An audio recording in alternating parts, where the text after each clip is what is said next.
Alakode തേർത്തലിൽ car വർക്ക്ഷോപ്പിന് തീപിടിച്ചു. ഇന്ന് രാവിലെ 9 മണിയോടെയാണ് അപകടം നടന്നത്. വർക്ക്ഷോപ്പിൽ ജോലി നടക്കുന്നതിനിടയിൽ ഷോർട്ട് സർക്യൂട്ട് ഉണ്ടായതിനെ തുടർന്ന് പെട്രോളിന് തീ പടർന്നു പിടിച്ചാണ് സംശയിക്കുന്നു. നിമിഷ നേരം കൊണ്ട് തന്നെ 3ലധികം കാറിലേക്ക് തീ പടർന്നു പിടിക്കുകയാണ് ഉണ്ടായതെന്ന് സംഭവ സ്ഥലത്തുണ്ടായിരുന്ന ദൃക്സാക്ഷി നമ്മോട് പറഞ്ഞു. വിവരമറിഞ്ഞ് ആലക്കോട് പോലീസും സ്ഥലത്തെത്തി. ഏറെ നേരം മലയോര ഹൈവേയിൽ ഗതാഗതം തടസ്സപ്പെട്ടു.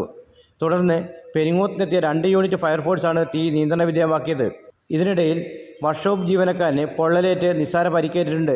ഇദ്ദേഹത്തെ ആലക്കോടിലെ സ്വകാര്യ ആശുപത്രിയിൽ പ്രവേശിപ്പിച്ചു. ഉള്ളി കിടന്ന് പിന്നെ വണ്ടി പെട്ടെന്ന് അങ്ങ് തീ കയറി, ഒന്നും ചെയ്യാൻ പറ്റുന്നില്ല. അപ്പം ഞങ്ങൾ പറഞ്ഞാൽ ഉള്ളിലെ വണ്ടി നോക്കണ്ട, പുറത്തെ മാറ്റാന്ന് പറഞ്ഞാൽ അതിന് ഉള്ളിൽ സമയം കിട്ടിയില്ല. രണ്ടേലോട്ടും പെട്ടെന്ന് ചാടിക്കും.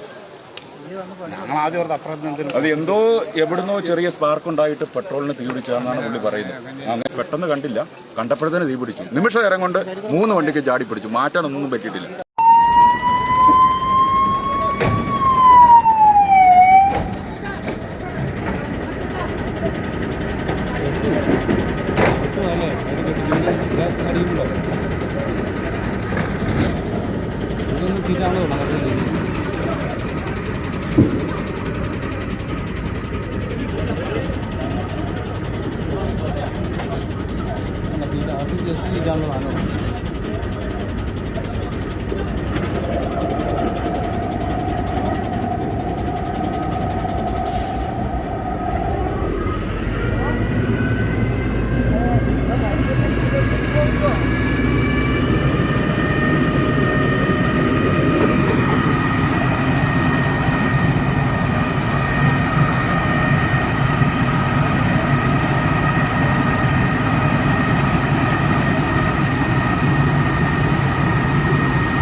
നോക്കി ഇടയ്ക്ക് കയറി അടി കൊടുക്കുക.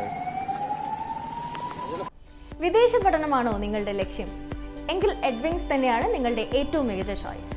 Edwings, Kerala's favourite study abroad consultant.